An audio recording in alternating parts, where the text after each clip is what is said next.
Hello, YouTube. Here we have a good friend of mine. His name is Rafi, and I would like for him to introduce himself right now. Hey guys, I'm Rafi. I'm Gina's friend. I'm from Bangladesh, and I've been living in Japan since 2018 December. So that's pretty much about me. Yeah, I'm working here as an engineer. Yeah. 2008 or 18? 2018. Oh, okay, 2018. Okay. So, what made you come to Japan, Rafi? Well, my dad used to live here for 12 years, and he has been always going on about you should move. I've been always wanting to go abroad after I completed my graduation, but I wasn't sure where should I go. So he kept on telling me maybe you should try. And then there was this company which had a training program. Then I applied for it and I took the training course, and luckily I got selected and they offered me to come here. So I was like, let's give it a shot. So now here I am. Oh, nice. Your dad's still here? No. Dad went back home. Dad still works for a Japanese company, but he's managing that back home. So, okay. Yeah. Nice. And what do you like best about Japan? I like a lot of things about Japan. Mostly coming from a poor country, I'd say the transportation is top notch. The punctuality of the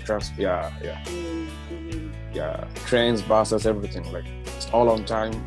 It's all well managed. So that's what I like. Also, the safety of life, and definitely that's pretty great here. Yeah. Safer than America. Way safer, especially right now, way safer. Yeah. The safety is incomparable. Japan is like, I'd say, one of the best countries in the world in terms of life safety and everything. So would you say Bangladesh is not safe? No, not at all. Oh. Not at all. In what way not safe? Law enforcement in Bangladesh is not really good. Let's put it that way. So, like, if you get into trouble, you're probably not gonna get any help from them unless you know some people on the top level. So, yeah, it's one of the bad things. There are many bad things. One of the bad things is that. And like, let's say even for a guy like me, if I'm roaming around the street at night and it's like after hours, I personally don't feel safe at times if I don't know the streets. If I know them, it's fine. But if I don't feel safe. So these are a few of many things. I see. So do you think you won't go back? You just live in Japan? Currently, my short to mid-term plan is to stay here at least next 3 or 5 years for sure. After that, I don't know, like, because I wasn't planning on coming to Japan. I was planning on moving to English-speaking country, but life brought me here. So, 3 or 5 years, I don't know what's gonna happen. All right. Well, what about like some difficulties that you've experienced here? The language, for sure. Yeah. The language is the most difficult thing. And paperworks in bureaucratic paperworks. Like, for example, one thing happened to me is I recently moved to a new place. Before that, I used to live in company's apartment, but right now I live on my own place. So my moving in date was fixed. Everything was finalized from the company. So when I come to the management in the local area, in the housing area, and I want to get my keys, they wanted a paper, but apparently there was a shorter version of the paper and I gave them the longer version. But I don't know which paper I have because I don't speak Japanese or I don't read Japanese. So the lady took around 20 minutes and 4 different phone calls to make sure that paper was correct. But on the back of her head, there was a whiteboard that had my name on it with my apartment on it. So my thing is, if everything didn't clear up, my name wouldn't be here. So these are I understand that it's not their fault. It's the system. It's not their fault, but it's kind of frustrating at times. Yeah. Other than that, I don't see any problem. But the language and the paperwork, these are the two things. That language is, I guess, okay, I have to learn it because I'm living in the country. But the paperwork and the bureaucratic process is at times quite frustrating, to be honest.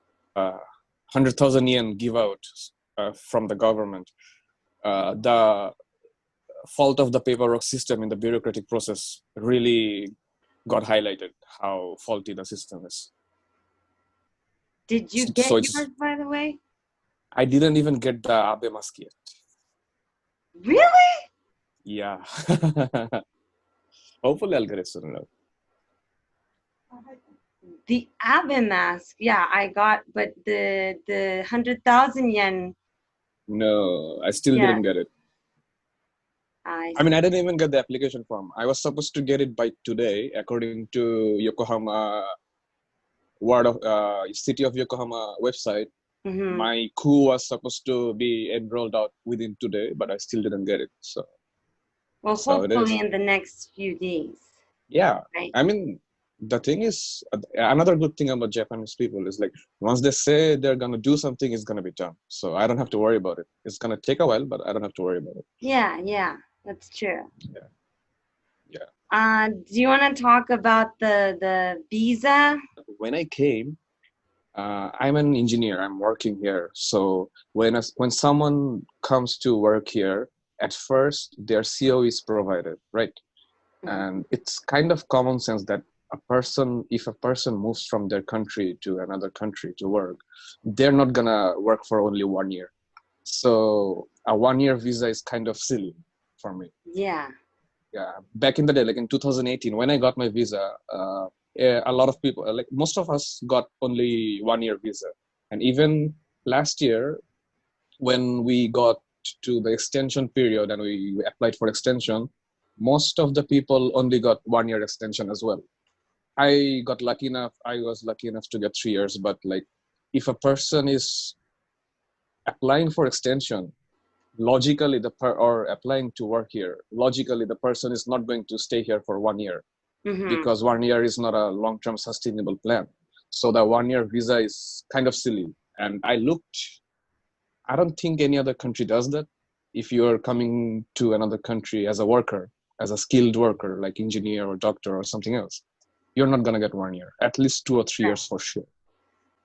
So yeah, my coworker, new teachers, maybe 2 new teachers came from their own country to Japan. I think they got 3-year visa. Yeah, 3 years is logical. 3 years makes sense. Yeah, like even last year, a lot of people came from Bangladesh, same visa as me, same skill, like same training program as mine. They also got 3 years. 3 years makes sense, but 1 year really doesn't make sense. Like 1 year is what the hell am I going to do with that? Because it takes a lot of time to get used to a new place. Yeah. And our culture and this culture is entirely different. Like no matter how hard you try to prepare yourself in advance, you're not going to be fully prepared. It's going to take time, at least 6 to 8 months for sure, to get used to the norms of the country. And that's like 6 months is like half a year gone. So yeah, 1 year was silly. 3 years makes sense. But I think that's it for the interview. This was Rafi, and could I put maybe your Instagram or whatever under the link? Yeah, you can put my Instagram. The video, I mean? Yeah. Okay. Yeah, no worries. Cool. The hair is kawaii. Thank you.